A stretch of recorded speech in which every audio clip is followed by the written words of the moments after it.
弟兄姊妹平安，今天是2024年的10月11号。今天的经文是诗篇90篇12节到17节，申命记第5章22节到33节，希伯来书第4章第1节到11节。今天要跟大家分享的主题是得安息。许多次朋友问我说，如果会有来礼拜的当中听道理睡着了怎么办？他们问我的意思就是说我会如何处理。我告诉他们说我会很高兴，因为在上帝的面前本来就是要安息主怀。起初朋友们都以为我的回答是在开玩笑，因为他们对安息主怀的认知感觉已经被狭隘了。其实安息不是给死人的，而是给活人的。上帝赐给人得安息的应许，不是吗？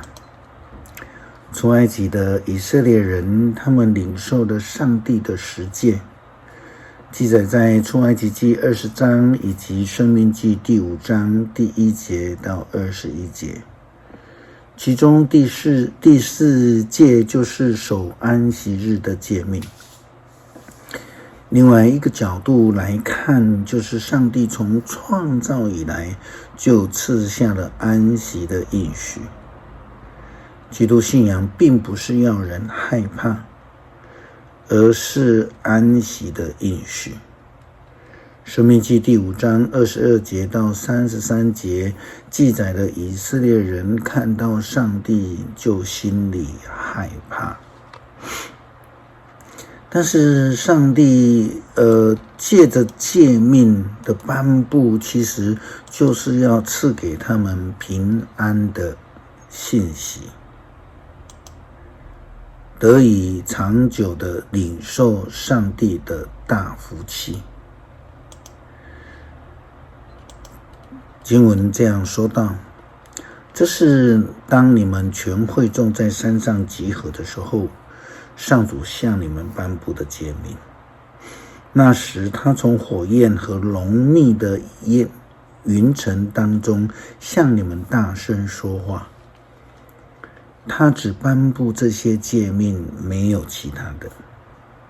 后来他也把这些诫命写在2块石板上，交给我。当时整座山都着火，你们也听见有声音从黑暗中来发出。各支族的领袖和长老们都来见我，说，我们听见上主我们上帝从火焰当中向我们说话，他向我们显示他的伟大和威严。今天我们体验到，即使上帝向人说话，人能够存活。现在我们何必再冒着生命的危险？那可怕的火焰会吞灭我们。如果我们再听到上主我们上帝的声音，我们一定会死。人类当中有谁听见过永生上帝从火焰中发出的声音而仍然存活的呢？摩西啊，请你回到山上，留心听上主我们上帝所说的一切话，然后转告我们，我们要倾听遵行。上帝听见这话就对我说，我已经听见这些人所说的话，他们说的对。我多么希望他们长存这样的心，始终敬畏我，遵行我的律法，好使他们和他们的子孙事事顺利。你要告诉他们，叫他们回自己的帐篷去。但是你要留在我这里，我要把一切的律法诫命都托付你。你要教导他们，好让他们在我要赐给他们的土地上切实的遵行。以色列人啊，你们必须要遵行上主你们上帝的一切命令，不可忽略任何一条，要全部遵行，这样你们就会存活，事事顺利，并且长久住在你们将占领的土地上。新约当中非常重视信心功课的希伯来书第4章第1节到11节这样说道：既然上帝应许我们享受他所赐的安息，我们就应该有畏惧的心，免得你们当中有人被认为是失败了，无法享受他的安息。我们已经跟他们一样听见福音，他们听的信息并没有得到益处，因为他们听见的时候没有用信心去领受。我们相信的人可以享受上帝的安息，正如他所说的：我在愤怒中发誓，他们永不能再享受我所赐的安息。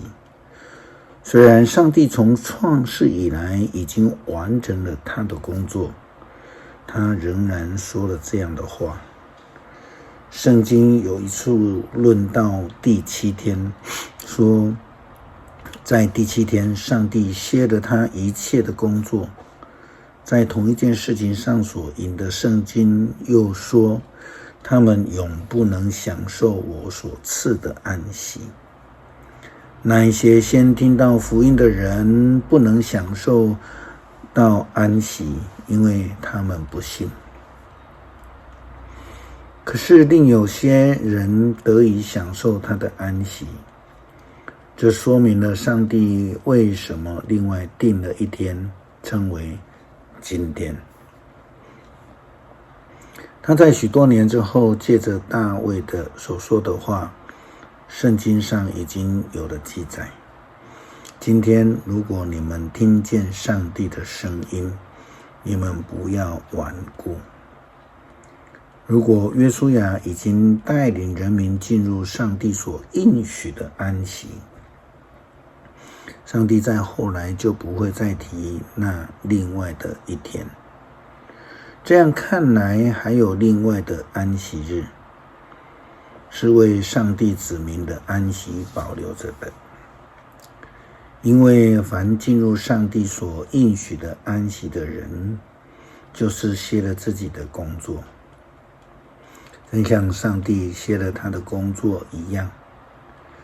所以我们应当努力进入那安息，这样无论谁都不至于像那些违背命令的人跌倒失败。圣经已经说得非常清楚明白，受呼召的人，基督徒应当要努力的工作，并且应当在安息的时候能够进入上帝所赏赐的安息当中。诗篇90篇12节到17节，求你叫我们数算我们的年日，好使我们心里有智慧。上主啊，你的震怒几时终止？求你怜恤你的仆人。每日清晨，求你使我们饱享你的慈爱，使我们一生充满欢欣喜乐。你使我们遭受多少年日的苦难，求你也使我们享受多少年日的喜乐。求你让你的仆人看见你的大能作为，让我们的子孙看见你荣耀的威力。